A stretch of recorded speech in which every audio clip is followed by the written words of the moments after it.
ഉച്ചവാർത്തയിലേക്ക് സ്വാഗതം. ഞാൻ രോഹിണി മഹേഷ്. ആദ്യം നോക്കാം പ്രധാന വാർത്തകൾ.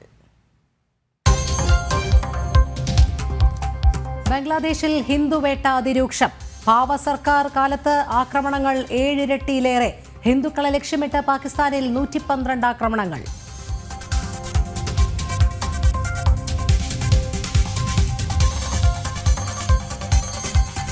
കാസർഗോഡ് അസം പോലീസ് പിടികൂടിയ ബംഗ്ലാദേശ് പൗരന് അൽ ഖൈദ ബന്ധം. ഹിന്ദു നേതാക്കളെ വധിക്കാൻ ലക്ഷ്യമിട്ടെന്ന് വിവരം.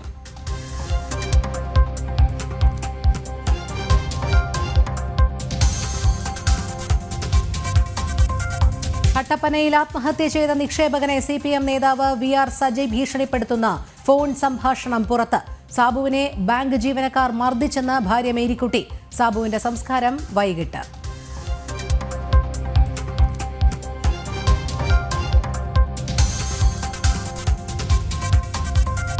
കാഞ്ഞിരപ്പള്ളി ഇരട്ട കൊലപാതക കേസിൽ പ്രതി ജോർജ് കുര്യന് ഇരട്ട ജീവപര്യന്തം തടവ്. ശിക്ഷ വിധിച്ചത് കോട്ടയം അഡീഷണൽ സെഷൻസ് കോടതി. സഹോദരനെയും അമ്മാവനെയും ജോർജ് കൊലപ്പെടുത്തിയത് 2 വർഷം മുൻപ്.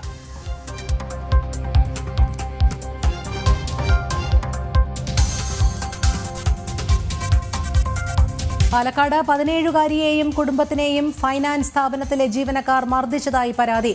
മർദ്ദനം 375 രൂപയുടെ അടവ് മുടങ്ങിയതിന്റെ പേരിൽ കുടുംബത്തിന് സഹായ വാഗ്ദാനവുമായി പന്തളം സ്വദേശിയായ പ്രവാസി. ജനം ഇംപാക്ട്.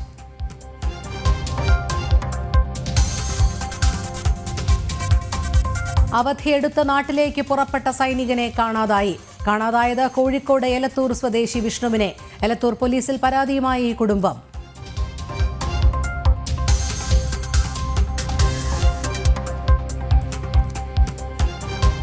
MT വാസുദേവൻ നായരുടെ ആരോഗ്യനിലയിൽ നേരിയ പുരോഗതി. കോഴിക്കോട്ടെ സ്വകാര്യ ആശുപത്രിയിൽ ചികിത്സയിൽ തുടരുന്നു.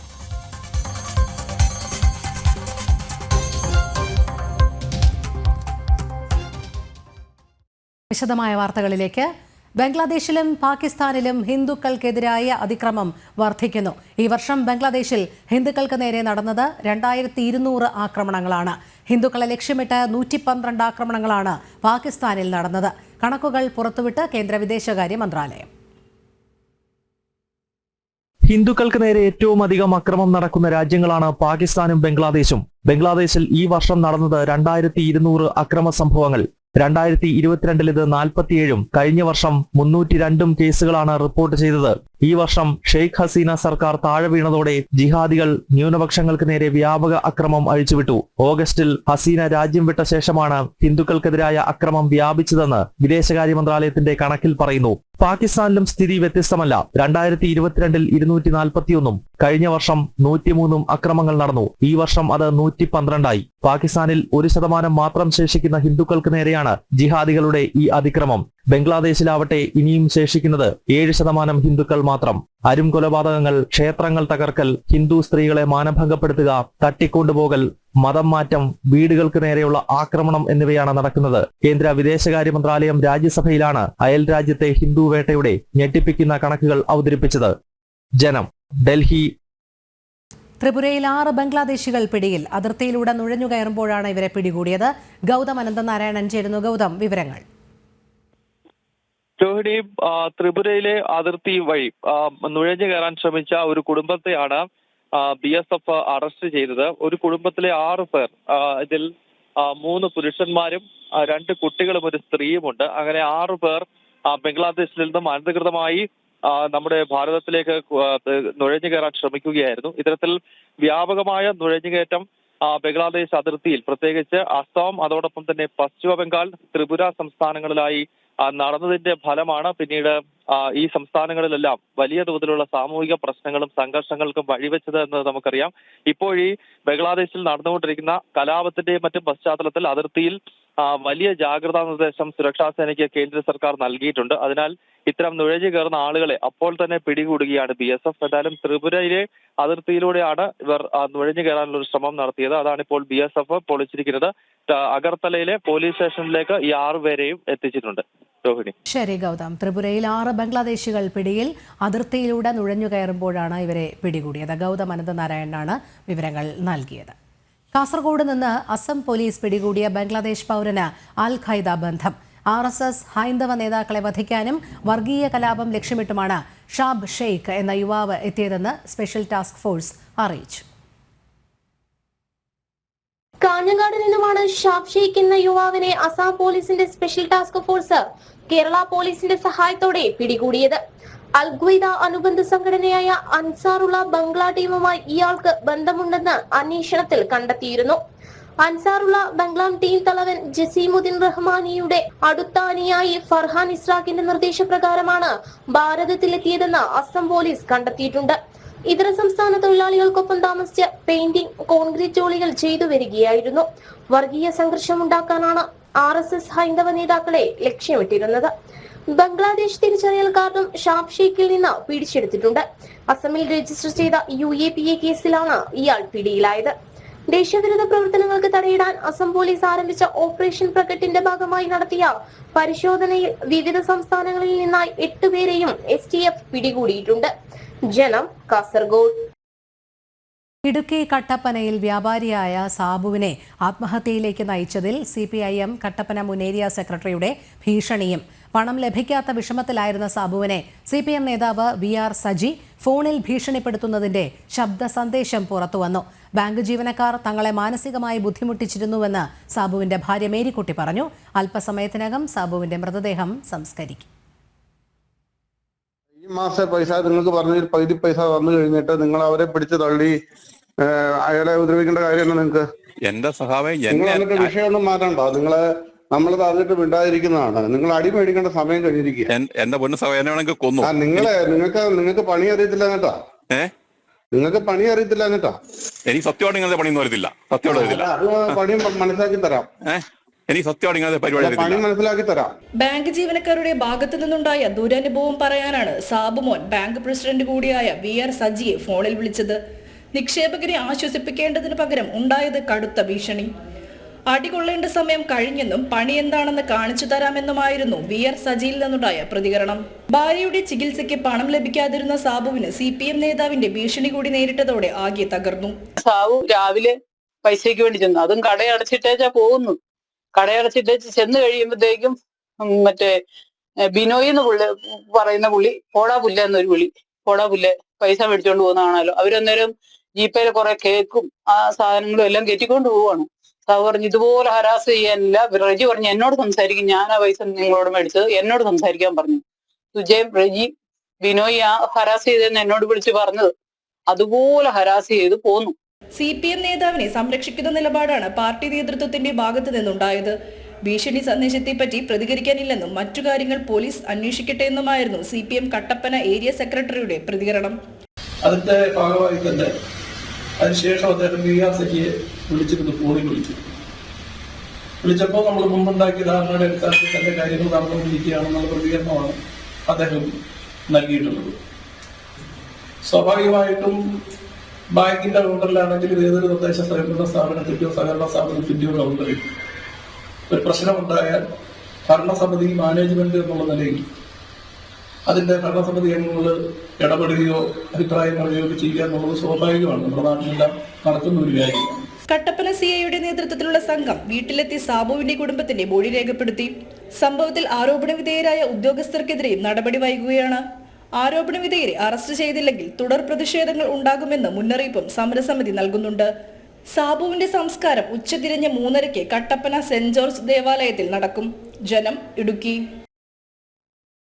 ഇടുക്കി കട്ടപ്പനയിലെ ആത്മഹത്യയിൽ കർശന നടപടി വേണമെന്ന് മുൻ UDF കൺവീനർ MM ഹസൻ. സഹകരണ മേഖലയെ തകർക്കുന്നത് CPM നയത്തിന്റെ ഭാഗമാണെന്നും കരുവന്നൂരിൽ നിന്ന് തുടങ്ങിയതാണെന്നും MM ഹസൻ ഡൽഹിയിൽ പറഞ്ഞു. രംഗത്തെ സഹകരണ ജനാധിപത്യത്തെ കഴുത്ത് ജനിച്ച് കൊന്നുകളഞ്ഞു. അതെല്ലാം ഈ കരുവന്നൂർ അവസാനം തകർന്നു പോകുന്ന ബാങ്കിൽ ജീവിതം തകർന്നുകൊണ്ടിരിക്കുന്ന നിക്ഷേപകരുടെ ഒരു പരമ്പര ആരംഭിച്ചത് അവിടെ നിന്നാണ്. അതുകൊണ്ട് ഇതിന് നടപടിയെടുക്കണം.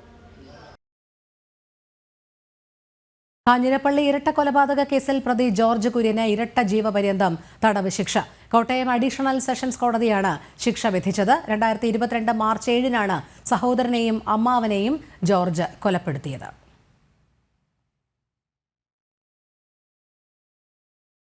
ആകാശ് തില്ലങ്കേരിയുടെ കൂട്ടാളിക്കെതിരെ പീഡനക്കേസ്. പട്ടികജാതിക്കാരിയായ യുവതിയെ ജിജോ തില്ലങ്കേരി പീഡിപ്പിക്കാൻ ശ്രമിച്ചുവെന്നാണ് കേസ്. മുഴക്കുന്നത്ത് പോലീസ് കേസെടുത്തു. ഇക്കഴിഞ്ഞ നവംബർ 19-നായിരുന്നു കേസിന് ആസ്പദമായ സംഭവം. വീട്ടിൽ സാധനം വാങ്ങാനെത്തിയ പട്ടികജാതിക്കാരിയായ യുവതിയെ ജിജോ ശാരീരികമായി ഉപദ്രവിക്കാൻ ശ്രമിക്കുകയായിരുന്നു എന്നാണ് പരാതി. യുവതി ബഹളമുണ്ടാക്കിയതോടെ ഇയാൾ ശ്രമം ഉപേക്ഷിക്കുകയായിരുന്നു.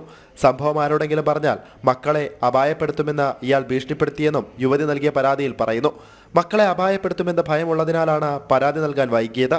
സംഭവത്തിന് ശേഷവും പ്രതിയുടെ ഭീഷണി തുടർന്നതോടെയാണ് പോലീസിൽ പരാതി നൽകാൻ തയ്യാറായതെന്നും യുവതി പറയുന്നു. യുവതിയുടെ പരാതിയിൽ മുഴക്കുന്ന് പോലീസ് ജിജോയ്ക്കെതിരെ FIR രജിസ്റ്റർ ചെയ്തു. ആകാശ് തില്ലങ്കേരിയുടെ കൂട്ടാളിയായ ജിജോ നിരവധി ക്രിമിനൽ കേസുകളിൽ പ്രതിയാണ്. കാപ്പ കേസിൽ ജയിലിൽ കിടന്ന വ്യക്തി കൂടിയാണ് ജിജോ. ജനം, കണ്ണൂർ. കടുത്ത വിഭാഗീയതയ്ക്കും നേതാക്കളുടെ കൊഴിഞ്ഞുപോക്കിനുമിടെ CPM തിരുവനന്തപുരം ജില്ലാ സമ്മേളനത്തിന് ഇന്ന് ഔദ്യോഗിക തുടക്കം. സംസ്ഥാന സർക്കാരിനും മുഖ്യമന്ത്രിക്കുമെതിരായ രൂക്ഷ വിമർശനം തിരുവനന്തപുരം ജില്ലാ സമ്മേളനത്തിലും ആവർത്തിക്കുമെന്ന ആശങ്കയിലാണ് നേതൃത്വം. ലോക്സഭാ തെരഞ്ഞെടുപ്പ് തോൽവി, കോർപ്പറേഷൻ ഭരണത്തിലെ വീഴ്ചകൾ, നിയമം, സഹകരണ ബാങ്ക് തട്ടിപ്പ് തുടങ്ങിയ വിവാദങ്ങളും ചർച്ചയാകും. തലസ്ഥാന ജില്ലയിലെ പാർട്ടിയിൽ വിഭാഗീയത കൊടുമ്പിരിക്കൊണ്ടിരിക്കെയാണ് ജില്ലാ സമ്മേളനത്തിന് ഇന്ന് കോവളത്ത് കുടിയൊരുക. ലോക്കൽ ഏരിയ സമ്മേളനങ്ങളിൽ ചേരിതിരിഞ്ഞുള്ള പോര് നേതൃത്വം കണ്ണുരുട്ടിയിട്ട് പോലും നിയന്ത്രിക്കാനായിരുന്നില്ല. 3 ലോക്കൽ സമ്മേളനങ്ങൾ നിർത്തിവെക്കേണ്ടി വന്നു. പാറശാല, വിതുര, മംഗലപുരം ഏരിയ സമ്മേളനങ്ങളിൽ സെക്രട്ടറി പദത്തിനായി മത്സരമുണ്ടായി. മുതിർന്ന നേതാക്കളുടെ നേതൃത്വത്തിലാണ് വിഭാഗീയ പ്രവർത്തനങ്ങൾ എന്നതിനാൽ സംസ്ഥാന നേതൃത്വത്തിനും കാര്യമായി ഒന്നും ചെയ്യാനാകുന്നില്ല. ജില്ലാ സെക്രട്ടറി വി ജോയ്ക്കെതിരെയും എതിർപ്പ് രൂക്ഷമാണ്. ജോയ് തന്നെ സെക്രട്ടറിയായി തുടരുമെങ്കിലും ജില്ലാ കമ്മിറ്റിയിലും സെക്രട്ടേറിയറ്റിലും മാറ്റങ്ങൾ പ്രതീക്ഷിക്കുന്നു. മംഗലപുരം ഏരിയ സെക്രട്ടറി മധു മുല്ലശ്ശേരിയുടെ BJP പ്രവേശനമാണ് സമ്മേളന കാലയളവിൽ CPM-നേറ്റ ഏറ്റവും വലിയ തിരിച്ചടി. വഞ്ചൂരിൽ റോഡിൽ സ്റ്റേജ് കെട്ടിയതിലെ കോടതി വിമർശനവും നാണക്കേടായി. ഇതെല്ലാം ജില്ലാ സമ്മേളനത്തിൽ ഉന്നയിക്കപ്പെടുമെന്നതിലും തർക്കമില്ല. സംസ്ഥാന സർക്കാരിനും മുഖ്യമന്ത്രിക്കുമെതിരായ രൂക്ഷ വിമർശനം ഏരിയ സമ്മേളനങ്ങളിലുണ്ടായിരുന്നു. ഇത് ജില്ലാ സമ്മേളനത്തിലും ആവർത്തിക്കുമെന്ന ഭയപ്പാടിലാണ് CPM നേതൃത്വം. മുഖ്യമന്ത്രിയുടെ പ്രവർത്തന ശൈലി, എക്സാലോജിക് വിവാദം എന്നിവയൊക്കെ പ്രതിനിധികൾ സമ്മേളനത്തിൽ ചർച്ചയാക്കും. ലോക്സഭാ തെരഞ്ഞെടുപ്പിലെ തോൽവി, നിയമം, സഹകരണ ബാങ്കിലെ തട്ടിപ്പ്, കോർപ്പറേഷൻ ഭരണപരാജയം, മേയറും KSRTC ഡ്രൈവറും തമ്മിലുണ്ടായ തർക്കം, കോൺഗ്രസ് വിട്ടുവന്ന വെള്ളനാട് ശശിയുണ്ടാക്കിയ വിവാദങ്ങൾ, SFI യൂണിവേഴ്സിറ്റി കോളേജ് യൂണിറ്റ് പിരിച്ചുവിട്ടത് എന്നിവയെല്ലാം ചൂടേറിയ ചർച്ചകൾക്ക് വഴിവെക്കും. MA ബേബിയാണ് പ്രതിനിധി സമ്മേളനം ഉദ്ഘാടനം ചെയ്യുക. 23-ാം തീയതിയിലെ സമാപന പൊതുസമ്മേളനത്തിൽ മുഖ്യമന്ത്രി പങ്കെടുക്കും. സംസ്ഥാന സെക്രട്ടറി MV ഗോവിന്ദൻ 3 ദിവസവും സമ്മേളനത്തിൽ തുടരും. പ്രജിത് മോഹനൻ, ജനം, തിരുവനന്തപുരം. നിയമസഭാ തെരഞ്ഞെടുപ്പിന് 1.5 വർഷം മാത്രം ശേഷിക്കെ സംസ്ഥാന കോൺഗ്രസിൽ ഗ്രൂപ്പുകൾ വീണ്ടും സജീവമാകുന്നു. മുഖ്യമന്ത്രി സ്ഥാനാർത്ഥിത്വം ലക്ഷ്യമിട്ട് രമേശ് ചെന്നിത്തലയും VD സതീശനും KC വേണുഗോപാലും സജീവമാണ്.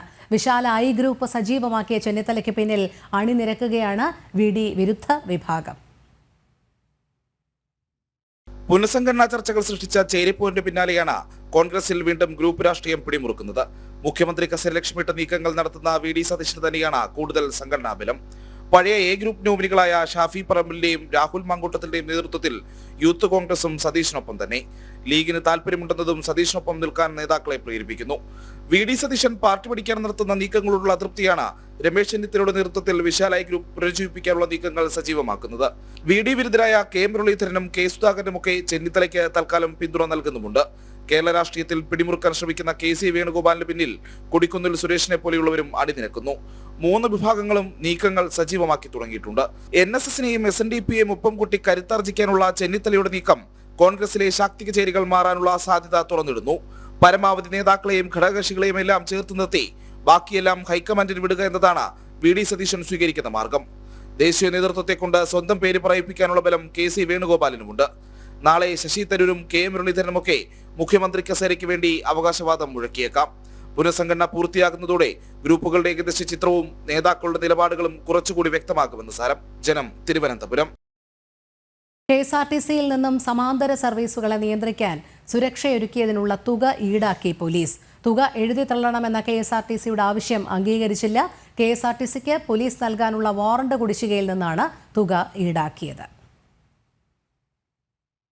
രൂക്ഷമായ സാമ്പത്തിക പ്രതിസന്ധിയിലൂടെയാണ് KSRTC കടന്നുപോകുന്നത്. കൃത്യമായി ശമ്പളം പോലും നൽകാൻ KSRTCക്ക് കഴിയുന്നില്ല. സർക്കാരിന്റെ ഭാഗത്തുനിന്ന് പോലും അവഗണന നേരിടുകയാണ് KSRTC. ഇതിനിടയിലാണ് പോലീസും സുരക്ഷ നൽകിയതിന്റെ പേരിൽ KSRTCയെ പിഴിയുന്നത്. 2017 മുതൽ 2019 വരെ സമാന്തര സർവീസുകളെ നിയന്ത്രിക്കാൻ KSRTC പോലീസ് സുരക്ഷയിൽ സ്ക്വാഡുകൾ രൂപീകരിച്ചിരുന്നു. ആഭ്യന്തര വകുപ്പിന്റെ കൂടി ഉത്തരവാദിത്വത്തിന്റെ അടിസ്ഥാനത്തിലായിരുന്നു സ്ക്വാഡുകൾ രൂപീകരിച്ചത്. എന്നാൽ പോലീസിന് വിട്ടു നൽകിയതിൽ പണം നൽകണമെന്ന് സംസ്ഥാന പോലീസ് മേധാവി KSRTCയെ അറിയിച്ചു. 12 ലക്ഷം രൂപയ്ക്കടുത്ത് നൽകണമെന്നായിരുന്നു ആവശ്യം.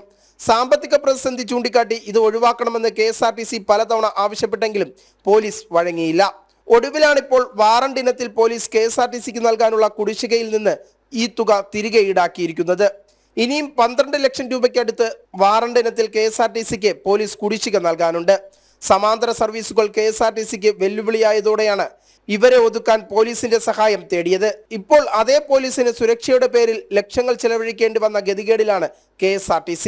ജനം, തിരുവനന്തപുരം. ആലപ്പുഴയിൽ BJPയുടെ പുതിയ ജില്ലാ ഓഫീസായ ദീൻദയാൽ ഭവൻ കേന്ദ്രമന്ത്രി സുരേഷ് ഗോപി ഇന്ന് ഉദ്ഘാടനം ചെയ്യും. BJP സംസ്ഥാന അധ്യക്ഷൻ K. സുരേന്ദ്രൻ ചടങ്ങിൽ പങ്കെടുക്കും. ആലപ്പുഴ നഗരത്തിൽ പിച്ചുവയർ ജംഗ്ഷന് സമീപമാണ് 3 നിലകളിലായി 16,000 സ്ക്വയർ ഫീറ്റ് വിസ്തീർണത്തിൽ ദീൻദയാൽ ഭവൻ നിർമ്മിച്ചിരിക്കുന്നത്.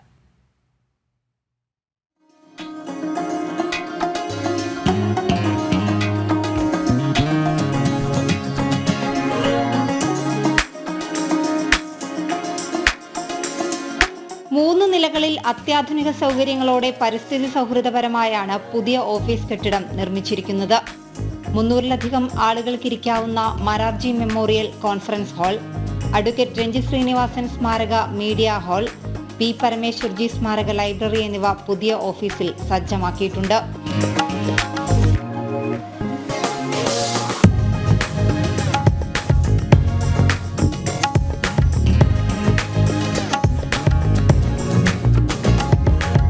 ദീനദയാൽ ഉപാധ്യായയുടെ പേരിൽ ദീനദയാൽ ഭവൻ എന്ന പേരിൽ ഭാരതീയ ജനതാ പാർട്ടിയുടെ ആലപ്പുഴ ജില്ലാ കമ്മിറ്റിയുടെ പുതിയ ഓഫീസ് നിർമ്മാണം ഉദ്ഘാടനം ചെയ്യപ്പെടുകയാണ്. ആരാധനായിട്ടുള്ള കേന്ദ്രമന്ത്രി ശ്രീ സുരേഷ് ഗോപി അവർ ഉദ്ഘാടനം നിർവഹിക്കുന്നതും പാർട്ടിയുടെ സംസ്ഥാന അധ്യക്ഷൻ പ്രിയപ്പെട്ട K. സുരേന്ദ്രൻജി ഈ യോഗത്തിൽ സന്നിഹിതനാകുന്നതുമാണ്.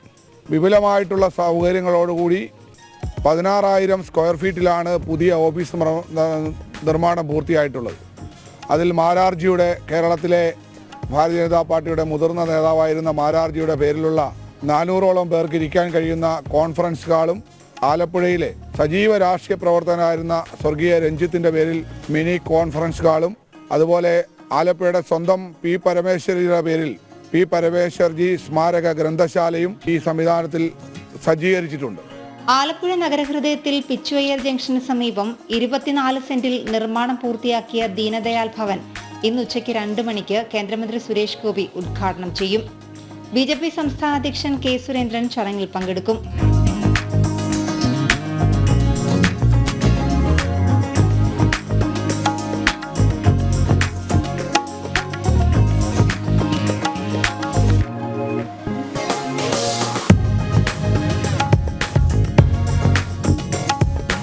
ആർക്കിടെക്റ്റുമാരായ കൈലാസ്നാഥും ഹരിഹരകുമാറും ചേർന്നാണ് ദീനദയാൽ ഭവന്റെ ഡിസൈനും നിർമ്മാണവും പൂർത്തിയാക്കിയത്.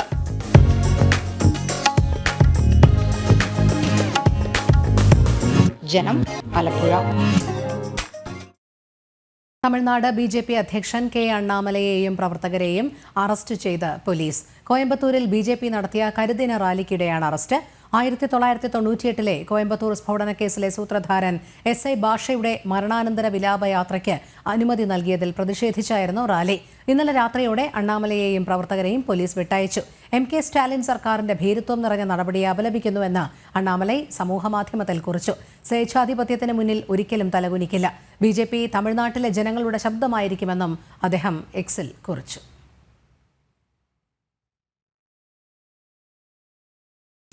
പാലക്കാട് തച്ചനാട്ടുകരയിൽ ക്രഷറിയിലേക്കുള്ള വാഹനങ്ങൾ തടഞ്ഞ് നാട്ടുകാരുടെ പ്രതിഷേധം. തകർന്നു കിടക്കുന്ന പൂത്തുണ്ണിപ്പാറ ചേളോട് റോഡ് ഉടനടി നന്നാക്കണം എന്നാവശ്യപ്പെട്ടാണ് നാട്ടുകാർ വാഹനങ്ങൾ തടഞ്ഞത്. നാട്ടുകൽ പോലീസ് സ്ഥലത്തെത്തിയെങ്കിലും നാട്ടുകാർ പ്രതിഷേധം തുടർന്നു. കഴിഞ്ഞ 2 മണിക്കൂറായി നാട്ടുകാർ പ്രതിഷേധിക്കുകയാണ്.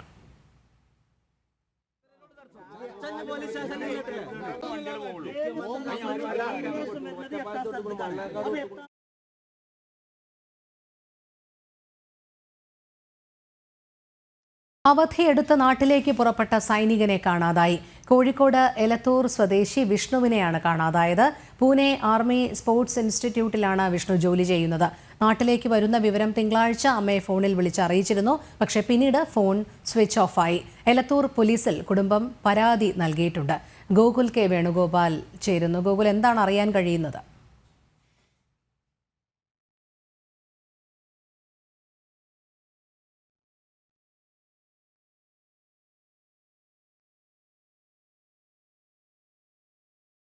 അവധിയെടുത്ത് നാട്ടിലേക്ക് പുറപ്പെട്ട സൈനികനെ കാണാതായി. കോഴിക്കോട് എലത്തൂർ സ്വദേശി വിഷ്ണുവിനെയാണ് കാണാതായത്. പൂനെ ആർമി സ്പോർട്സ് ഇൻസ്റ്റിറ്റ്യൂട്ടിലാണ് വിഷ്ണു ജോലി ചെയ്യുന്നത്. നാട്ടിലേക്ക് വരുന്ന വിവരം തിങ്കളാഴ്ച അമ്മയെ ഫോണിൽ വിളിച്ച് അറിയിച്ചിരുന്നു. ഗോകുൽ ചേരുന്നു. ഗോകുൽ, എന്താണ് സംഭവിച്ചത്? ഈ പൂനെയിൽ നിന്ന് 17-ാം തീയതിയാണ് വിഷ്ണു നാട്ടിലേക്ക് പുറപ്പെട്ടതായിട്ട് അമ്മയെ വിളിച്ചു പറഞ്ഞത്. ഈ മാസം അടുത്ത മാസം 11-ാം തീയതി വിഷ്ണുവിന്റെ വിവാഹവും ഉറപ്പിച്ചതാണ്. 20 ദിവസത്തെ ലീവിനായിരുന്നു പൂനെയിൽ നിന്ന് വിഷ്ണു ഇത്തവണ ഇങ്ങോട്ടേക്ക് വന്നത്. പിന്നീട് വീണ്ടും തിരിച്ച് പൂനെയിലേക്ക് പോയി കല്യാണത്തിന് മറ്റൊരു അവധിയെടുത്ത് വരാമെന്ന രീതിയിലായിരുന്നു തീരുമാനമൊക്കെ ഉണ്ടായിരുന്നത്. എന്നാൽ പൂനെയിൽ നിന്ന് പുറപ്പെട്ടു എന്ന് പറഞ്ഞ് വിഷ്ണു അമ്മയെ വിളിക്കുകയും കണ്ണൂർ എത്തി എന്ന് പറഞ്ഞ് ഫോണിൽ ബന്ധപ്പെടുകയും ചെയ്തു എന്നാണ് വിഷ്ണുവിന്റെ അമ്മ എലത്തൂർ പോലീസിൽ മൊഴി നൽകിയിട്ടുള്ളത്. എന്നാൽ പോലീസ് ഈ സൈബർ സെല്ലിന്റെ ഒക്കെ സഹായത്തോടെ പ്രാഥമിക അന്വേഷണം നടത്തിയപ്പോൾ വിഷ്ണു പൂനെയിൽ നിന്ന് പുറപ്പെട്ടിട്ടില്ല, മാത്രമല്ല കണ്ണൂരിലേക്ക് എത്തിയിട്ടില്ല എന്നൊരു നിഗമനത്തിലാണ് എത്തുന്നത്. മാത്രമല്ല ATM കാർഡിൽ നിന്ന് പൂനെയിൽ നിന്ന് 15,000 രൂപ വിഷ്ണു പിൻവലിച്ചതായിട്ടുള്ള ഒരു നിഗമനവും പോലീസിനുണ്ട്. അല്ലെങ്കിൽ അത്തരത്തിലൊരു കണ്ടെത്തലുകളും പോലീസ് നടത്തിയിട്ടുണ്ട്. അതിനാൽ തന്നെ പൂനെ കേന്ദ്രീകരിച്ചിട്ടാണ് ഇപ്പോൾ വിഷ്ണുവിനായിട്ടുള്ള അന്വേഷണം നടന്നുകൊണ്ടിരിക്കുന്നത്. പൂനെയിൽ നിന്ന് കണ്ണൂരിലേക്കോ അല്ലെങ്കിൽ നാട്ടിലേക്കോ എത്തിയിട്ടില്ല എന്നൊരു വിവരമാണ് എലത്തൂർ പോലീസിൽ നിന്ന് മനസ്സിലാക്കാൻ സാധിക്കുന്നത്. പോലീസ് FIR രജിസ്റ്റർ ചെയ്ത് അന്വേഷണം ആരംഭിച്ചിട്ടുണ്ട്. ശരി, ഗോകുൽ കെ വേണുഗോപാലാണ് വിവരങ്ങൾ നൽകിയത്. മുണ്ടക്കൈ ചൂരൽമല ദുരന്ത പശ്ചാത്തലത്തിൽ പ്രസിദ്ധീകരിച്ച പുനരധിവാസ കരട് ലിസ്റ്റിലെ അപാകത ചൂണ്ടിക്കാട്ടി പ്രദേശവാസികളുടെ പ്രതിഷേധം. മേപ്പാടി പഞ്ചായത്തിലാണ് ജനകീയ സമിതി പ്രതിഷേധിച്ചത്. ലിസ്റ്റിൽ നിരവധി പേർ ഇപ്പോഴും ഉൾപ്പെട്ടിട്ടില്ല. സർക്കാർ പുറത്തുവിട്ട 1-ാം ഘട്ട കരട് ലിസ്റ്റിൽ 388 കുടുംബങ്ങളാണുള്ളത്. വീട് നഷ്ടപ്പെട്ടവർ, വാടക വീട്, പാടികൾ എന്നിവിടങ്ങളിൽ താമസിക്കുന്നവർ എന്നിവരെയാണ് കരട് പട്ടികയിൽ ഉൾപ്പെടുത്തിയിട്ടുള്ളത്. എന്നാൽ ഈ പട്ടികയിൽ ഇനിയും ആളുകൾ ഉൾപ്പെടാനുണ്ട്. 500-ലധികം വീടുകൾ പൂർണ്ണമായും നശിച്ചുവെന്നാണ് പ്രദേശവാസികൾ പറയുന്നത്. മാത്രമല്ല, ഒരാൾ പോലും അവശേഷിക്കാത്ത 17 കുടുംബങ്ങളും പട്ടികയിലുണ്ട്. ഒരാളുടെ പേര് തന്നെ ഒന്നിലധികം തവണ പട്ടികയിൽ ഉൾപ്പെട്ടിട്ടുമുണ്ട്. അങ്ങനെ നിരവധി ആളുകളാണ് ഒന്നിലധികം തവണ ലിസ്റ്റിൽപ്പെട്ടിട്ടുള്ളത്. ഈ പിഴവുകളെല്ലാം യാതൊരു കാരണവശാലും അംഗീകരിച്ചു നൽകാൻ കഴിയില്ലെന്നാണ് നാട്ടുകാരുടെ നിലപാട്. മാനന്തവാടി സബ് കളക്ടറുടെ നേതൃത്വത്തിലാണ് ലിസ്റ്റുകൾ തയ്യാറാക്കിയത്. എന്നാൽ മാസങ്ങൾ കഴിഞ്ഞ് തയ്യാറാക്കിയ പട്ടികയിൽ എങ്ങനെ ഇത്രത്തോളം തെറ്റുകൾ വന്നു എന്നുള്ളതാണ് പ്രധാന ചോദ്യം. മരണപ്പെട്ടവർ അടക്കം ലിസ്റ്റിൽ ഉൾപ്പെടുമ്പോൾ ആകെ മരണപ്പെട്ടവരുടെ കണക്കിലും സർക്കാരിന് വ്യക്തതയില്ലേ എന്ന ചോദ്യവും ഉയർന്നു. വരും ദിവസങ്ങളിൽ വലിയ പ്രതിഷേധം തുടരുമെന്നാണ് ജനകീയ സമിതിയുടെ മുന്നറിയിപ്പ്. ജനം, വയനാട്. MT വാസുദേവൻ നായരുടെ ആരോഗ്യനിലയിൽ നേരിയ പുരോഗതി. മരുന്നുകളോട് ശരീരം പ്രതികരിച്ചു തുടങ്ങി. അതേസമയം ഗുരുതരാവസ്ഥയിൽ നിന്ന് മാറ്റം വന്നിട്ടില്ലെന്ന് മെഡിക്കൽ ബുള്ളറ്റിനിൽ വ്യക്തമാക്കുന്നു. ബംഗ്ലാദേശ് പ്രധാനമന്ത്രി മുഹമ്മദ് യൂനുസും പാകിസ്ഥാൻ പ്രധാനമന്ത്രി ഷഹബാസ് ഷെരീഫും കൂടിക്കാഴ്ച നടത്തി. ഈജിപ്തിൽ നടക്കുന്ന D8 രാജ്യങ്ങളുടെ ഉച്ചകോടിക്കിടെയായിരുന്നു കൂടിക്കാഴ്ച. 1971 മുതൽ ഇരു രാജ്യങ്ങളും തമ്മിലുള്ള പ്രശ്നങ്ങൾ പരിഹരിച്ച് വാണിജ്യബന്ധം ശക്തമാക്കാൻ ധാരണയിലെത്തി. ഇസ്ലാമിക രാജ്യങ്ങളുടെ സംഘടനയായ D8 സമ്മേളനത്തിനിടെയാണ് പാകിസ്ഥാൻ പ്രധാനമന്ത്രി ഷഹബാസ് ഷെരീഫും ബംഗ്ലാദേശ് പ്രധാനമന്ത്രി മുഹമ്മദ് യൂനുസും കൂടിക്കാഴ്ച നടത്തിയത്. 1971 മുതൽ ഇരു രാജ്യങ്ങളും തമ്മിൽ നിലനിൽക്കുന്ന വിഷയങ്ങൾ പരിഹരിക്കണമെന്ന ആവശ്യമാണ് മുഹമ്മദ് യൂനുസ് മുന്നോട്ട് വെച്ചത്. സാർക്ക് രാജ്യങ്ങളുടെ പുനഃസംഘടന നടപ്പാക്കണമെന്ന ആവശ്യം ഷഹബാസ് ഷെരീഫും മുന്നോട്ട് വെച്ചു. G8 രാജ്യങ്ങൾക്കിടയിൽ വാണിജ്യബന്ധം ശക്തമാക്കുന്നതിന് തീരുമാനവും സമ്മേളനത്തിലുണ്ടായി. നേരത്തെ ബംഗ്ലാദേശ് G8 സംഘടനയിൽ അംഗമായിരുന്നുവെങ്കിലും കാര്യമായ ഇടപെടലുകൾ നടത്തിയിരുന്നില്ല. മാറിവരുന്ന സർക്കാർ തുടരുന്ന തീവ്ര നിലപാടുകളുടെ തെളിവ് കൂടിയാണ് പുതിയ സംഭവ വികാസങ്ങൾ. നിരവധി ഭാരതീയ സൈനികർ ജീവത്യാഗം ചെയ്ത് സ്വാതന്ത്ര്യം നേടിത്തന്ന ചരിത്രം മറന്ന് പാകിസ്ഥാനോടൊപ്പം ചേരുന്ന നിലപാടിനെതിരെ നേരത്തെ തസ്ലിമ നസ്രീൻ ഉൾപ്പെടെ രംഗത്തെത്തിയിരുന്നു. ബംഗ്ലാദേശിൽ നടക്കുന്ന ന്യൂനപക്ഷ പീഡനത്തിനെതിരെ ശക്തമായി പ്രതികരിച്ചതിൻ്റെ പേരിൽ ബംഗ്ലാദേശ് വിടേണ്ടി വന്ന സാഹിത്യകാരിയാണ് തസ്ലിമ നസ്രീൻ. ഇസ്ലാമിക രാജ്യത്തിലേക്കുള്ള നീക്കത്തിന്റെ ഭാഗമായി ഭരണഘടനയിൽ നിന്നും മതേതരം എന്ന വാക്ക് എടുത്തുമാറ്റുമെന്ന് നേരത്തെ ബംഗ്ലാദേശ് സർക്കാർ സുപ്രീം കോടതിയിൽ നിലപാടും വ്യക്തമാക്കിയിരുന്നു. ഇന്റർനാഷണൽ ഡെസ്ക്, ജനം. സാമ്പത്തിക പ്രതിസന്ധി രൂക്ഷമായതിനെ തുടർന്ന് ഭാരതത്തോട് സഹായം ആവശ്യപ്പെട്ട് ബംഗ്ലാദേശ് 50,000 ടൺ അരിയാണ് സഹായമായി ആവശ്യപ്പെട്ടത്. ബംഗ്ലാദേശിൽ ശേഷിക്കുന്ന അരി ശേഖരം 7.42 ലക്ഷം ടൺ മാത്രമാണ്. വിവരങ്ങളുമായി ഗൗതം അനന്തനാരായണൻ ചേരുന്നു. ഗൗതം, നമുക്കറിയാം വലിയ രീതിയിലുള്ള ഹിന്ദു വേട്ട, ഭാരത വിരുദ്ധ പരാമർശങ്ങൾ. പക്ഷേ ഈ സാഹചര്യത്തിൽ പോലും ഭാരതത്തോട് സഹായം ആവശ്യപ്പെട്ടിരിക്കുകയാണ് ബംഗ്ലാദേശ്.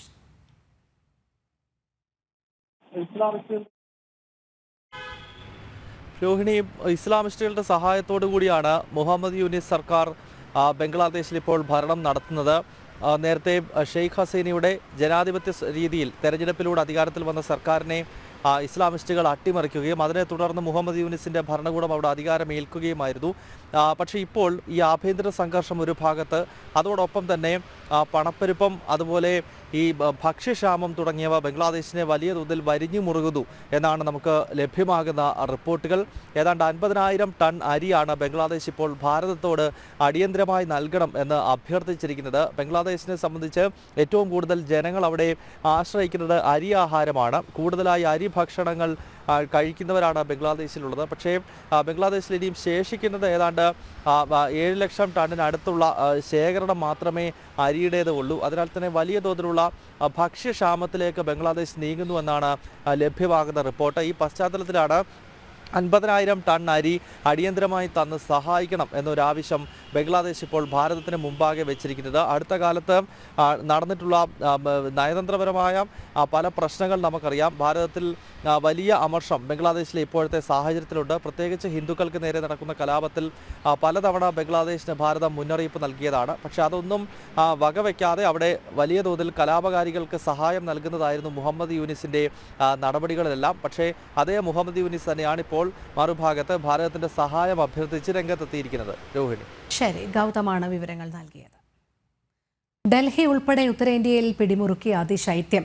ഡൽഹിയിൽ താപനില 5 ഡിഗ്രി സെൽഷ്യസിലും താഴെ എത്തി. വായു മലിനീകരണവും വർദ്ധിച്ചു. കണക്കുകൂട്ടലുകൾ തെറ്റിച്ച ഇത്തവണ ജമ്മുകാശ്മീരിലും ഹിമാചൽ പ്രദേശിലും ഉത്തരാഖണ്ഡിലും അടക്കം മഞ്ഞുവീഴ്ച നേരത്തെയാണ്. മുൻവർഷങ്ങളെ അപേക്ഷിച്ച് ഇത്തവണ ഉത്തരേന്ത്യയിൽ ശൈത്യം നേരത്തെ എത്തി. ജമ്മുകാശ്മീർ മുതൽ എല്ലാ സംസ്ഥാനങ്ങളും തണുത്തുവിറക്കുകയാണ്. കാശ്മീരിലെ ഡാൽ തടാകം തണുത്തുറഞ്ഞ് ഐസ്പാളികൾ രൂപപ്പെട്ടു. ലഡാക്കിൽ പകൽ സമയത്തും താപനില -15 ഡിഗ്രി സെൽഷ്യസ് വരെയെത്തും. ഹിമാചൽ പ്രദേശിലെ ഷിംലയിൽ 20 വർഷങ്ങൾക്കിപ്പുറമാണ് ഡിസംബർ മാസത്തിൽ മഞ്ഞ് വീണു തുടങ്ങിയത്. മണാലിയിൽ പകൽ സമയങ്ങളിൽ താപനില 1 ഡിഗ്രിയിലും രാത്രികാലങ്ങളിൽ അത് -9 വരെയും എത്തി. രാജ്യതലസ്ഥാനത്ത് താപനില പലപ്പോഴും 5 ഡിഗ്രി സെൽഷ്യസിലും താഴുകയാണ്. പുലർച്ചെ സമയങ്ങളിൽ 2 ഡിഗ്രി വരെ ഡൽഹിയിലെ താപനില എത്തുമെന്നാണ് കാലാവസ്ഥാ നിരീക്ഷണ കേന്ദ്രം വ്യക്തമാക്കിയത്. അതിശൈത്യത്തിനൊപ്പം വായു മലിനീകരണവും ഡൽഹിയിൽ ജനജീവിതത്തെ ദുസ്സഹമാക്കുകയാണ്. വായു ഗുണനിലവാരം മെച്ചപ്പെടാത്തതിനാൽ തന്നെ വാഹന നിയന്ത്രണമടക്കം ഡൽഹിയിൽ തുടരുകയാണ്. വരും ദിവസങ്ങളിൽ രാജ്യതലസ്ഥാനത്തെ വായു കൂടുതൽ മലിനപ്പെടാനും താപനില താഴാനും ഇടയുണ്ടെന്നാണ് കാലാവസ്ഥാ നിരീക്ഷണ കേന്ദ്രത്തിന്റെ മുന്നറിയിപ്പ്. ജനം, ഡൽഹി. മദ്യനയ അഴിമതി കേസിൽ അരവിന്ദ് കെജ്രിവാളിന് തിരിച്ചടി. കെജ്രിവാളിനെ പ്രോസിക്യൂട്ട് ചെയ്യാൻ അനുമതി നൽകിയ ലഫ്റ്റനന്റ് ഗവർണർ. ഇഡിയാണ് ലഫ്റ്റനന്റ് ഗവർണറുടെ അനുമതി തേടിയത്. ഗൗതം ചേരുന്നു. ഗൗതം, വിവരങ്ങൾ.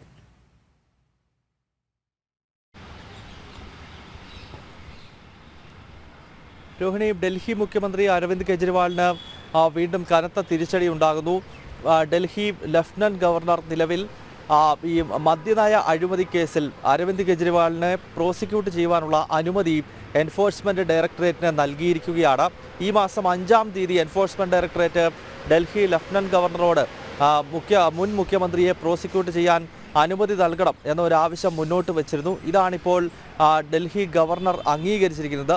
നമുക്കറിയാം, ഡൽഹിയിൽ നിയമസഭാ തെരഞ്ഞെടുപ്പ് അടുത്ത് വരികയാണ്. വരുന്ന ആഴ്ചയിൽ തന്നെ ഒരുപക്ഷെ കേന്ദ്ര തെരഞ്ഞെടുപ്പ് കമ്മീഷൻ രാജ്യതലസ്ഥാനത്ത് നിയമസഭാ തെരഞ്ഞെടുപ്പ് പ്രഖ്യാപിക്കും. ഫെബ്രുവരി ആദ്യ ആഴ്ചയിൽ ഡൽഹിയിൽ നിയമസഭാ തെരഞ്ഞെടുപ്പ് നടക്കാൻ സാധ്യതയുണ്ട് എന്ന റിപ്പോർട്ടുകൾ കൂടി പുറത്തു വരുന്നതിനിടയിലാണ് ഇപ്പോൾ ഡൽഹി മുൻ മുഖ്യമന്ത്രി അരവിന്ദ് കെജ്രിവാളിന് കനത്ത തിരിച്ചടി രൂപപ്പെടുന്നത്. നമുക്കറിയാം, കെജ്രിവാൾ മുഖ്യമന്ത്രിയായിരിക്കുന്ന ഘട്ടത്തിൽ ഈ വർഷം മാർച്ച് മാസത്തിലാണ് കെജ്രിവാളിനെ എൻഫോഴ്സ്മെന്റ് ഡയറക്ടറേറ്റ് ഡൽഹി മദ്യനയ അഴിമതിയുമായി ബന്ധപ്പെട്ട് അറസ്റ്റ് ചെയ്തത്. അതിനെ തുടർന്ന് പിന്നീട് അദ്ദേഹം ജയിലിൽ കിടന്നുകൊണ്ട് തന്നെ ഭരണം നടത്തുന്ന ഒരു പശ്ചാത്തലമൊക്കെ ഉണ്ടായി. പിന്നീട് ആം ആദ്മി പാർട്ടിക്കകത്ത് തന്നെ വലിയ പ്രതിഷേധം രൂപപ്പെടുകയും ഡൽഹി മദ്യനയ അഴിമതിയിൽ കെജ്രിവാളിനും സിസോദിയയ്ക്കുമുള്ള പങ്ക് സംബന്ധിച്ച് നിരവധി തെളിവുകൾ ED കോടതിയിൽ ഉൾപ്പെടെ നൽകിയ റിപ്പോർട്ടിനകത്ത് സൂചിപ്പിക്കുകയും ഒക്കെ ചെയ്ത പശ്ചാത്തലത്തിലാണ് കെജ്രിവാൾ പിന്നീട് മുഖ്യമന്ത്രി സ്ഥാനം ഉപേക്ഷിച്ച്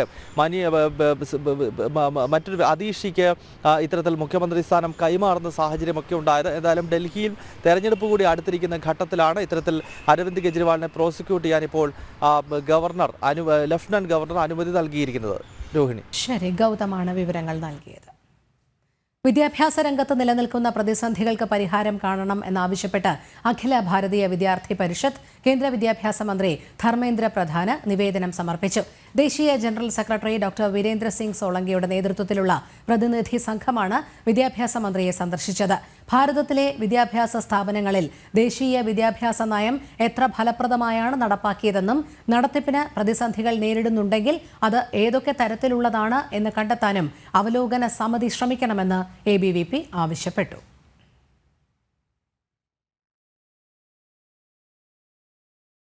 ജർമ്മനിയിൽ ക്രിസ്മസ് മാർക്കറ്റിലേക്ക് കാർ പാഞ്ഞുകയറി 2 മരണം, 70ഓളം പേർക്ക് പരിക്കേറ്റു. മഡിംബർഗിലാണ് അപകടം നടന്നത്. കാർ ഓടിച്ച സൗദി സ്വദേശിയായ ഡോക്ടർ അറസ്റ്റിൽ. ക്രിസ്മസ് മാർക്കറ്റിൽ ജനങ്ങൾ തിങ്ങി നിറഞ്ഞ സമയത്താണ് ആക്രമണം ഉണ്ടായത്. അതിവേഗത്തിൽ വന്ന കാർ ജനക്കൂട്ടത്തിനിടയിലേക്ക് ഓടിച്ചു കയറ്റുകയായിരുന്നു. മഗ്ഡിസ്ബർഗിലാണ് ആക്രമണം ഉണ്ടായത്. 2006 മുതൽ ജർമ്മനിയിൽ പ്രാക്ടീസ് ചെയ്യുന്ന ഡോക്ടറാണ് കാർ ഓടിച്ചിരുന്നത്. സൗദി സ്വദേശിയായ ഇയാൾ അറസ്റ്റിലായിട്ടുണ്ട്. അപകടത്തിൽ 2 പേർ മരിച്ചു, നിരവധി പേർക്ക് പരിക്കും ഏറ്റിട്ടുണ്ട്. സംഭവത്തിൽ ദുരൂഹതയുണ്ടെന്ന് ജർമ്മൻ പോലീസ് വിശദീകരണം നൽകുന്നുമുണ്ട്. അറസ്റ്റിലായ സൗദി പൗരനെ ചോദ്യം ചെയ്യുന്നത് തുടരുകയാണ്. കൂടുതൽ വിവരങ്ങൾ ഇതുവരെ പോലീസ് പുറത്തുവിട്ടിട്ടില്ല. ജർമ്മൻ ചാൻസലർ ഒലാഫ് സ്കോൾസ് അപകടസ്ഥലം സന്ദർശിക്കുമെന്നും അറിയിച്ചു. ഇന്റർനാഷണൽ ഡെസ്ക്, ജനം. ശരണമെന്തയ്യപ്പ പവർഡ് ബൈ അഴകുള്ള മുടിക്ക് വേണം total care from AVA Kottakkal Ayurveda. ശരിയായ ആയുർവേദം, ശരിയായ ഫലപ്രാപ്തി.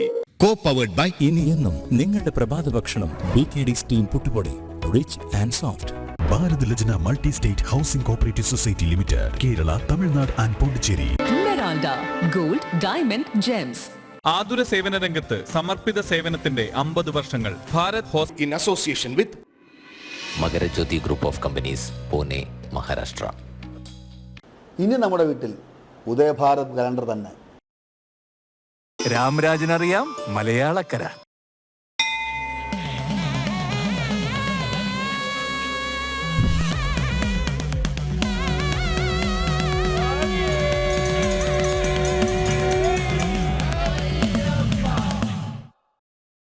മണ്ഡലപൂജയ്ക്ക് അയ്യപ്പസ്വാമിക്ക് ചാർത്താനുള്ള തങ്ക അങ്കിയും വഹിച്ചുള്ള ഘോഷയാത്ര ആറന്മുള പാർത്ഥസാരഥി ക്ഷേത്രത്തിൽ നിന്നും നാളെ പുറപ്പെടും. വിവിധ ക്ഷേത്രങ്ങളിലെ സ്വീകരണങ്ങൾ ഏറ്റുവാങ്ങി 26-ന് വൈകിട്ട് ദീപാരാധനയ്ക്ക് മുൻപ് ഘോഷയാത്ര സന്നിധാനത്ത് എത്തും. നാളെ രാവിലെ 7 മണിക്ക് തങ്കയങ്കി ഘോഷയാത്ര ആറന്മുള പാർത്ഥസാരഥി ക്ഷേത്രത്തിൽ നിന്നും പുറപ്പെടും. വിവിധ ക്ഷേത്രങ്ങളിൽ നിന്നും സ്വീകരണങ്ങൾ ഏറ്റുവാങ്ങി ഓമല്ലൂർ രക്തകണ്ഠസ്വാമി ക്ഷേത്രത്തിൽ നാളെ ഘോഷയാത്രയുടെ രാത്രി വിശ്രമം. പിറ്റേന്ന് രാത്രി കോന്നി മുരിങ്ങമംഗലം ക്ഷേത്രത്തിലും അതിനടുത്ത ദിവസം പെരിനാട് ധർമ്മശാസ്ത്ര ക്ഷേത്രത്തിലുമാണ് ഘോഷയാത്ര രാത്രി വിശ്രമിക്കുക. 25-ാം തീയതി രാവിലെ 8 മണിക്ക് പെരുന്നാട് ശാസ്താ ക്ഷേത്രത്തിൽ നിന്നും ഘോഷയാത്ര ആരംഭിച്ച് രാവിലെ 11 മണിയോടെ നിലയ്ക്കൽ ക്ഷേത്രത്തിൽ എത്തിച്ചേരും.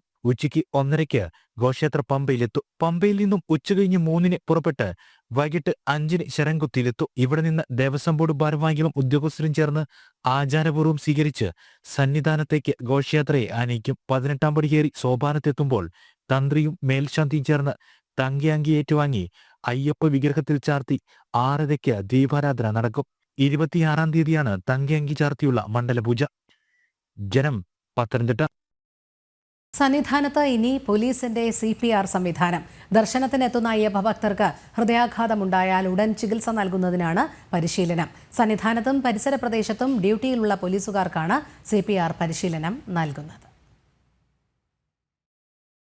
കഠിന കാനനയാത്ര കഴിഞ്ഞാണ് അയ്യപ്പന്മാർ സന്നിധാനത്ത് എത്തുന്നത്. ശാരീരിക അസ്വാസ്ഥ്യങ്ങൾ ഉണ്ടാകുന്നത് പതിവുമാണ്. ഈ സാഹചര്യത്തിലാണ് അടിയന്തര പ്രാഥമിക ശുശ്രൂഷയായ CPR നൽകാൻ പോലീസ് ഉദ്യോഗസ്ഥർക്ക് പരിശീലനം നൽകുന്നത്. ഞാൻ അമർത്തുന്നില്ല, കാരണം ഭയങ്കര ഡിസ്കസിംഗ് ആണ്. അതാണ് ആവശ്യമില്ലാത്ത കൊടുത്ത ഭയങ്കര ബുദ്ധിമുട്ടുള്ളത്. പിന്നെ വരുന്ന ആക്ഷൻ മൊത്തം ഇങ്ങനെയാണ്. ഇതാണ് മൊമെന്റ് വരുന്നത്. മർദ്ദിച്ചു 30 സെക്കൻഡ് കഴിയുമ്പോൾ നമ്മുടെ ഇവിടെ നിൽക്കുന്ന ആളാണ് കുടിക്കുന്നത്. 1, 2, ഇതേ ഉള്ളൂ. 20 പോലീസ് ഉദ്യോഗസ്ഥർക്ക് വീതം ഡ്യൂട്ടിക്കിടെ പരിശീലനം നൽകും. സന്നിധാനത്തെ മുഴുവൻ പോലീസുകാർക്കും CPR പരിശീലനം ഉറപ്പാക്കും. വരും ദിവസങ്ങളിൽ പരിശീലനം കൂടുതൽ വ്യാപകമാക്കാനാണ് തീരുമാനം. ടീം ജനം, സന്നിധാനം. ശബരിമല പാതയിൽ രൂപമാറ്റം വരുത്തി തീർത്ഥാടനത്തിനെത്തുന്ന ഓട്ടോറിക്ഷ, ജീപ്പ് വാഹനങ്ങൾക്കെതിരെ കർശന നടപടിയുമായി മോട്ടോർ വാഹന വകുപ്പ്. കണ്ണഞ്ചിപ്പിക്കുന്ന ലൈറ്റുകളും അനാവശ്യ അലങ്കാരങ്ങളും അപകടങ്ങൾക്ക് കാരണമാകുന്ന സാഹചര്യത്തിലാണ് പരിശോധനകൾ ശക്തമാക്കാൻ തീരുമാനമായത്. കഴിഞ്ഞ ദിവസമാണ് ശബരിമല പാതയിൽ ഇലവുങ്കലിൽ തീർത്ഥാടകർ സഞ്ചരിച്ച രൂപമാറ്റം വരുത്തിയ ഓട്ടോറിക്ഷയ്ക്കെതിരെ മോട്ടോർ വാഹന വകുപ്പ് നടപടിയെടുത്തത്. കൊല്ലം സ്വദേശികൾ സഞ്ചരിച്ച ഓട്ടോറിക്ഷയാണ് പിടികൂടിയത്. നമ്പർ പ്ലേറ്റ് പോലും മറയ്ക്കുന്ന തരത്തിൽ അലങ്കാരങ്ങളും കണ്ണഞ്ചിപ്പിക്കുന്ന ലൈറ്റുകളുമായി വരുന്ന വാഹനങ്ങൾ അപകട സാധ്യത വർദ്ധിപ്പിക്കുന്ന സാഹചര്യത്തിലാണ് പരിശോധനകൾ ശക്തമാക്കാൻ മോട്ടോർ വാഹന വകുപ്പ് തീരുമാനിച്ചത്. അമിതപ്രകാശം വമിക്കുന്ന ലൈറ്റുകൾ ഡിം ആക്കാതെ ശബരിമലയിൽ യാത്ര ചെയ്യുമ്പോൾ എതിരെ വരുന്ന ആൾക്കാർക്ക് പിന്നീടുള്ള ഒരു യാത്ര ദുഷ്കരമായി തീരും. അവരുടെ ലൈറ്റില് കണ്ണിലേക്ക് ലൈറ്റ് പ്രകാശം ചെന്നിട്ട് അവരുടെ കാഴ്ച മറയുന്ന ഒരു സംഭവം ഉണ്ടായിട്ട് അവർക്ക് പിന്നീട് യാത്ര ചെയ്യാൻ പറ്റത്തില്ല. എങ്കിലും ഈ ആൾക്കാരെല്ലാം അമിതമായി അലങ്കരിച്ചും അമിതമായ പ്രകാശം പുറപ്പെടുവിക്കുന്ന ലൈറ്റ് വെച്ചിട്ടും ഈ ശബരിപാതയിൽ യാത്ര ചെയ്യുന്നത് ഒരു ദുഷ്കരമാണ്. അത് ദയവ് ചെയ്ത് ഈ അയ്യപ്പന്മാർ ഇങ്ങനെയുള്ള കാര്യങ്ങൾ ഒഴിവാക്കണം. എതിരെ വരുന്ന വാഹനങ്ങളിലെ ഡ്രൈവർമാരുടെ കാഴ്ച മറയ്ക്കുന്ന ഇത്തരം സംഭവങ്ങൾ അപകടങ്ങൾക്ക് കാരണമാകും. തിരക്ക് വർദ്ധിക്കുന്ന സാഹചര്യത്തിൽ രൂപമാറ്റം വരുത്തിയ വാഹനങ്ങൾ കാനനപാതയിലൂടെ സഞ്ചരിക്കുന്നതും അപകടമാണ്. ഇത്തരം വാഹനങ്ങൾ പിടികൂടിയാൽ അലങ്കാരങ്ങൾ നീക്കം ചെയ്താൽ മാത്രമേ സഞ്ചരിക്കാൻ അനുവദിക്കൂ. തീർത്ഥാടകരെ ബുദ്ധിമുട്ടിക്കാത്ത തരത്തിലാണ് പരിശോധനകൾ നടത്താൻ തീരുമാനിച്ചിട്ടുള്ളതെന്നും മോട്ടോർ വാഹന വകുപ്പ് ഉദ്യോഗസ്ഥർ അറിയിച്ചു. ജനം, പത്തനംതിട്ട. നെയ്യാറ്റിൻകര ചെങ്കൽ UP സ്കൂളിൽ വിദ്യാർത്ഥിനിക്ക് പാമ്പുകടിയേറ്റ സംഭവത്തിൽ അന്വേഷണം പ്രഖ്യാപിച്ച് വിദ്യാഭ്യാസ വകുപ്പ്. അന്വേഷിച്ച് റിപ്പോർട്ട് സമർപ്പിക്കാൻ പൊതുവിദ്യാഭ്യാസ വകുപ്പ് ഡയറക്ടർക്ക് നിർദ്ദേശം. പാമ്പുകടിയേറ്റ് ചികിത്സയിൽ കഴിയുന്ന 13 വയസ്സുകാരിയുടെ നിലയിൽ പുരോഗതി. അതേസമയം സ്കൂൾ സുരക്ഷിതമല്ലാത്ത നിലയിലാണ് പ്രവർത്തിക്കുന്നതെന്ന് വിദ്യാഭ്യാസ വകുപ്പ് കണ്ടെത്തി.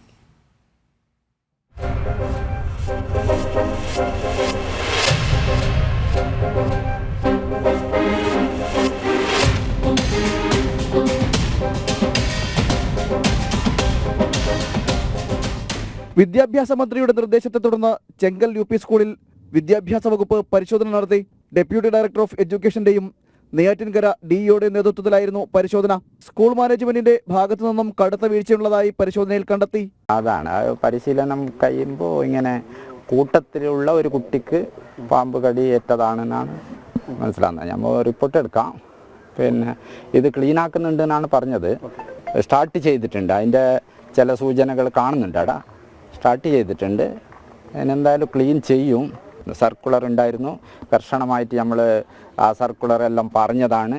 സ്കൂളും പരിസരവും വൃത്തിയാക്കാൻ നേരത്തെ തന്നെ നിർദ്ദേശം നൽകിയതായി ആരോഗ്യവകുപ്പും അറിയിച്ചു. അപ്പോൾ ഞാനും JPH സ്കൂൾ ഹെൽത്ത് നേഴ്സുമായിട്ട് ഇവിടെ വന്നിരുന്നു. അപ്പോൾ വേണ്ട നിർദ്ദേശങ്ങൾ കൊടുത്തായിരുന്നു. ഇവിടെ അടുത്തൊക്കെ ഈ ചെള്ളുപനിയൊക്കെ റിപ്പോർട്ട് ചെയ്തിട്ടുണ്ടായിരുന്നു.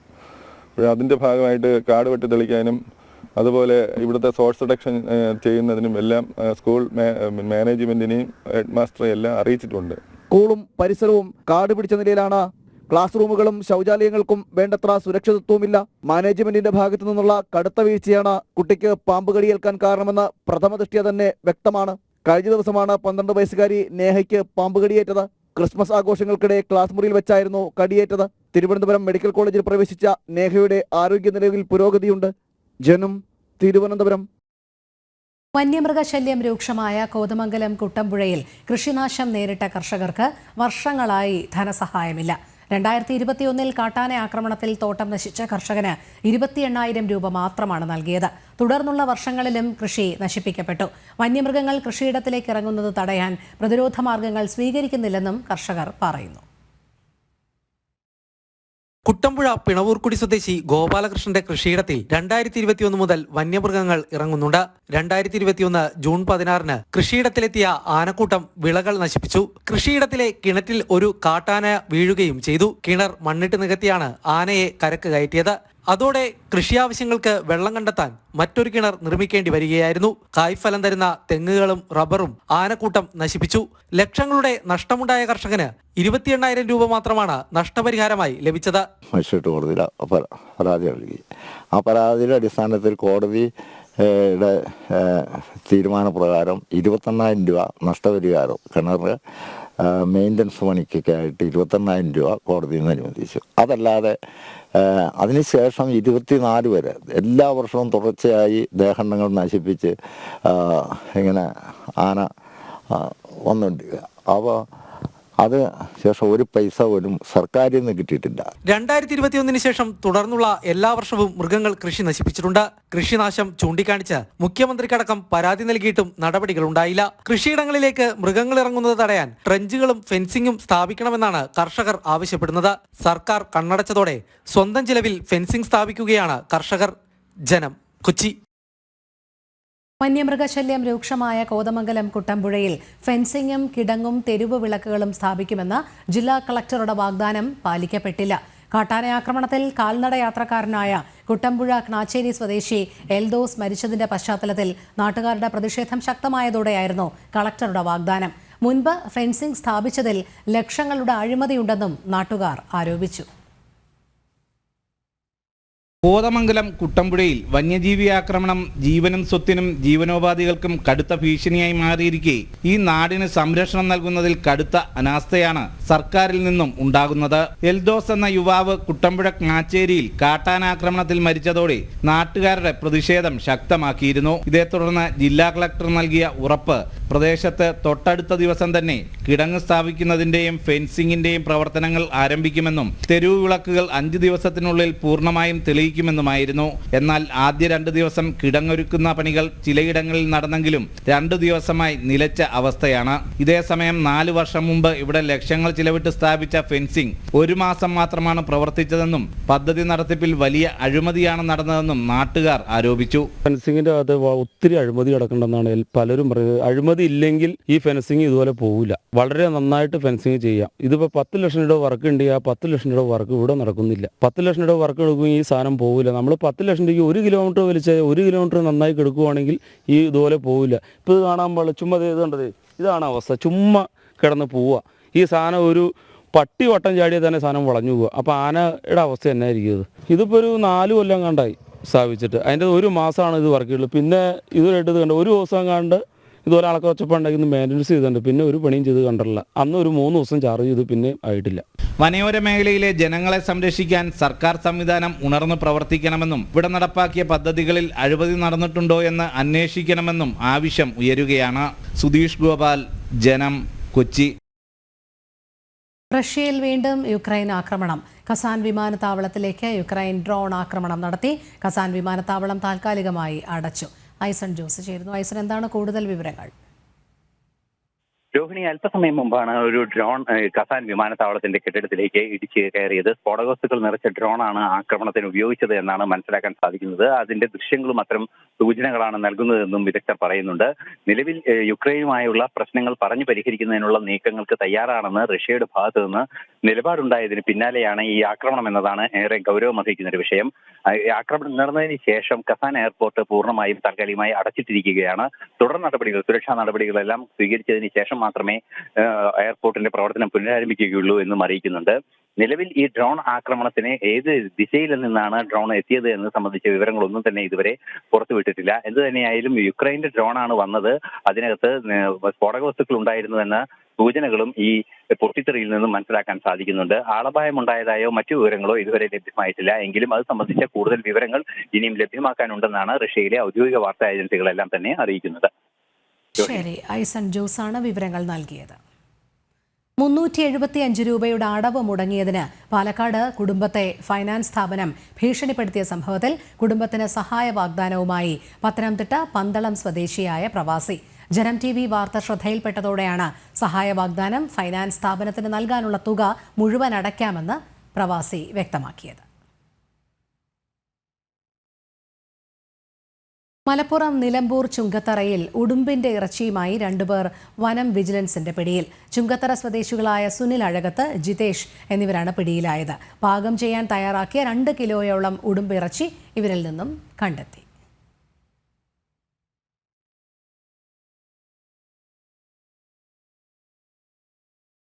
തൃശൂർ പാലപ്പിള്ളിയിൽ പുലി പശുക്കുട്ടിയെ കൊന്നു. തോട്ടം തൊഴിലാളികൾ താമസിക്കുന്ന പാടികൾക്ക് സമീപത്താണ് പുലി ഇറങ്ങിയത്. കൂനത്തിൽ ഹമീദിന്റെ പശുക്കുട്ടിയെയാണ് പുലി ഇന്നലെ പിടികൂടിയത്.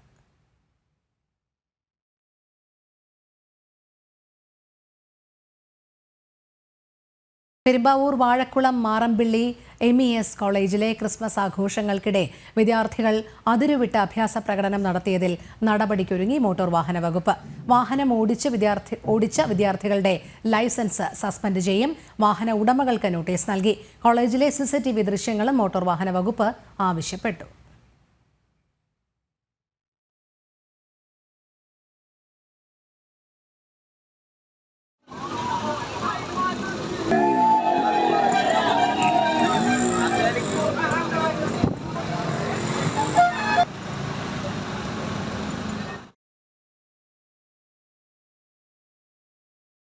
ഇനി ഒരു ഇലക്ട്രിക് സ്കൂട്ടറിന്റെ വിശേഷമാണ്.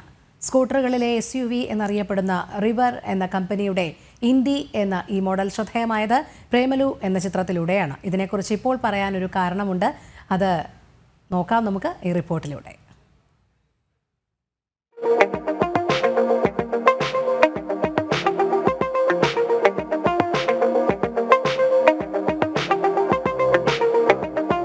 പ്രേമലു സിനിമ കണ്ട വാഹനപ്രേമികളുടെ മനസ്സിൽ ഇടം പിടിച്ച ഒരു വാഹനമായിരുന്നു റിവർ ഇൻഡി.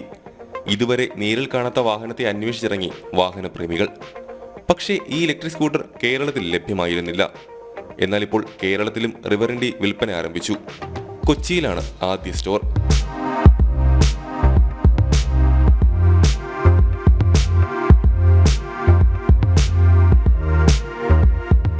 കൊച്ചിക്ക് പുറമെ വൈകാതെ തന്നെ കോഴിക്കോട്, തൃശൂർ, തിരുവനന്തപുരം എന്നിവിടങ്ങളിലും സ്റ്റോറുകൾ ആരംഭിക്കാനാണ് പദ്ധതി.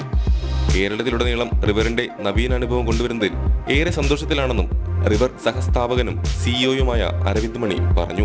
മാർക്കറ്റിൽ ഇപ്പോൾ ഒരു ഇലക്ട്രിക് വണ്ടിയേ ഉള്ളൂ, 14 ഇഞ്ച് വീലുള്ളത് നമ്മുടെ വണ്ടിയാണ്. ബാക്കിയുള്ള വണ്ടികൾ ഒന്നെങ്കിൽ 10 ഇഞ്ച് വീലായിരിക്കും, അല്ലെങ്കിൽ 12 ഇഞ്ച് വീലായിരിക്കും. അപ്പോൾ ഇതൊരു ഒരു മോട്ടോർ സൈക്കിളിൻ്റെ സ്കൂട്ടറിൻ്റെ ഇടയ്ക്കാണ്. അപ്പോൾ മോട്ടോർ സൈക്കിൾ റൈഡ് ചെയ്യുന്ന ഒരാൾക്കും ഇത് റൈഡ് ചെയ്യുമ്പോൾ ആ ഒരു ഫീല് കിട്ടും. അത്രയും നല്ല വണ്ടിയാണ്. പിന്നെ അതൊരു കാര്യം. രണ്ടാമത്തത് സ്റ്റോറേജ്.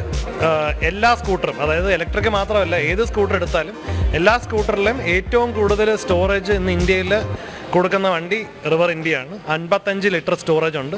സീറ്റിൻ്റെ അടിയിൽ 43 ലിറ്ററും ഫ്രണ്ടിലൊരു ബോക്സ് ഉണ്ട് 12 ലിറ്ററും. അപ്പോൾ ഏറ്റവും കൂടുതൽ സ്റ്റോറേജ്, 14 ഇഞ്ച് വീല്, വളരെ യൂട്ടിലിറ്റേറിയൻ ആയിട്ടൊരു ഡിസൈനാണ്. വലിയ ഫ്ലോർ ബോർഡാണ്, വളരെ വലിയ സീറ്റാണ്, ഭയങ്കര കംഫർട്ടബിൾ ആയിട്ടുള്ള റൈഡാണ്. അപ്പം ഇതൊക്കെയാണ് പ്രത്യേകത. 4 കിലോവാട്ട് ബാറ്ററി ബാക്കുള്ള സ്കൂട്ടറിന്റെ റേഞ്ച് 161 കിലോമീറ്ററാണ്. ആദ്യമായി 14 ഇഞ്ച് അലോയ് വീലുമായി എത്തുന്ന ഇലക്ട്രിക് സ്കൂട്ടർ കൂടിയായ റിവറിന് സീറ്റിനുള്ളിൽ 43 ലിറ്റർ സ്പേസ് ഉണ്ട്.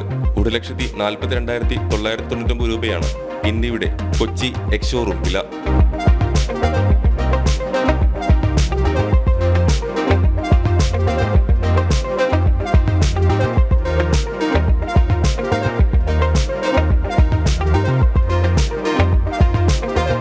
ജനം, കൊച്ചി.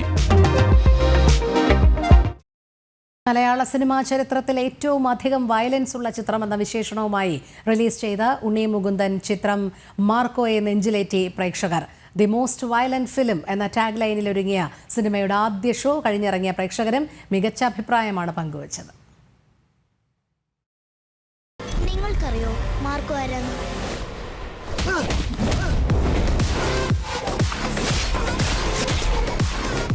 ക്യൂബ്സ് എന്റർടൈൻമെന്റിന്റെ ബാനറിൽ ഷെരീഫ് മുഹമ്മദ് നിർമ്മിച്ച് ഹനീഫ ദേനി തിരക്കഥ എഴുതി സംവിധാനം ചെയ്ത ഉണ്ണിമുകുന്ദൻ ചിത്രം മാർക്കോ റിലീസിന് മുന്നേ തന്നെ ചർച്ചയായിരുന്നു. ക്രിസ്മസ് റിലീസായി 5 ഭാഷകളിലാണ് ചിത്രം തിയേറ്ററുകളിലെത്തിയത്. റിലീസിന് മുമ്പ് തന്നെ ഓൺലൈൻ ബുക്കിംഗിൽ മികച്ച പ്രതികരണമായിരുന്നു സിനിമയ്ക്ക്.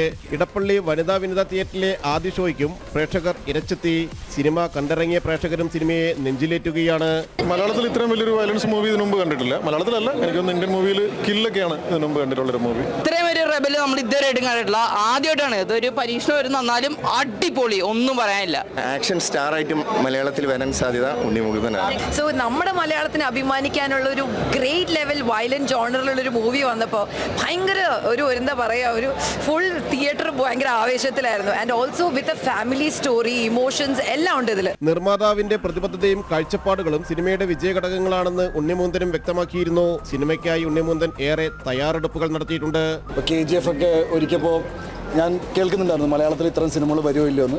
ബട്ട് എനിക്കും ഒരു ആഗ്രഹം ഉണ്ടായിരുന്നു അപ്പോൾ KGF റൈബസൂർ സാറിനെ കൊണ്ടുവന്നു. ഹനീഫിൻ്റെ വൺ ഓഫ് ദി ബെസ്റ്റ് മൂവിയാണ്. പിന്നെ ഈ സിനിമയുടെ ഐ തിങ്ക് എനിക്ക് ഇങ്ങനത്തെ ഒരു സിനിമ ചെയ്യാൻ പറ്റിയതിൽ മെയിൻ റീസൺ ഷെരീഫിനെ പോലെ ഒരു പ്രൊഡ്യൂസർ വന്നപ്പോൾ കംപ്ലീറ്റ്ലി ബാക്ക് ചെയ്യാൻ ഒരു പ്രൊജക്റ്റിനെ വലിയ സിനിമ മലയാളത്തിൽ വലിയ സിനിമകൾ വരണമെന്ന് ആഗ്രഹിച്ച് അതേപോലെ ഒരു A സർട്ടിഫിക്കറ്റ് സിനിമ എന്ന് പറഞ്ഞിട്ട് പിന്നോട്ട് പോയില്ല. ആ സിനിമയുടെ കൊമേഴ്ഷ്യൽ എലിമെൻറ്റ് എന്താണെന്ന് മനസ്സിലാക്കി യൂത്തിന് വേണ്ടിയിട്ടും ഫാമിലീസിന് വേണ്ടി എല്ലാവർക്കും ഒരേപോലെ എൻജോയ് ചെയ്യാൻ പറ്റുന്ന ഒരു കിണ്ണം കാച്ച് ആക്ഷൻ പടം. ബോളിവുഡ് സിനിമകളായ അനിമൽ, കിൽ തുടങ്ങിയ ചിത്രങ്ങളുടേതുപോലെ സെൻസർ ബോർഡ് A സർട്ടിഫിക്കറ്റാണ് നൽകിയിട്ടുള്ളത്. പ്രേക്ഷകരുടെ പ്രതീക്ഷകൾക്കൊപ്പം മാർക്കോ നീങ്ങുമ്പോൾ കളക്ഷൻ റെക്കോർഡുകൾ ഭേദിച്ച് പുതിയ ചരിത്രമാവാനൊരുങ്ങുകയാണ് മാർക്കോ. ജനം, കൊച്ചി. ക്ഷയരോഗ വിമുക്ത കേരളത്തിനായുള്ള ജനകീയ മുന്നേറ്റ പരിപാടിയുടെ ജില്ലാതല ഉദ്ഘാടനം കേന്ദ്രമന്ത്രി സുരേഷ് ഗോപി തൃശൂരിൽ നിർവഹിച്ചു. ബഹുമാന്യനായ നമ്മളുടെ സഹമന്ത്രി ശ്രീ സുരേഷ് ഗോപി അവരെ സാദരം ക്ഷണിക്കുന്നു.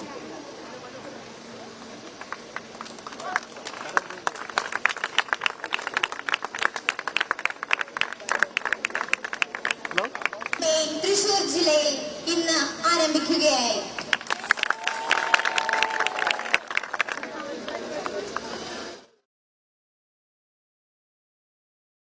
ഉച്ചവാർത്ത പൂർണ്ണമാകുന്നു. അടുത്ത ബുള്ളറ്റിൻ അല്പസമയത്തിനകം. നമസ്തേ.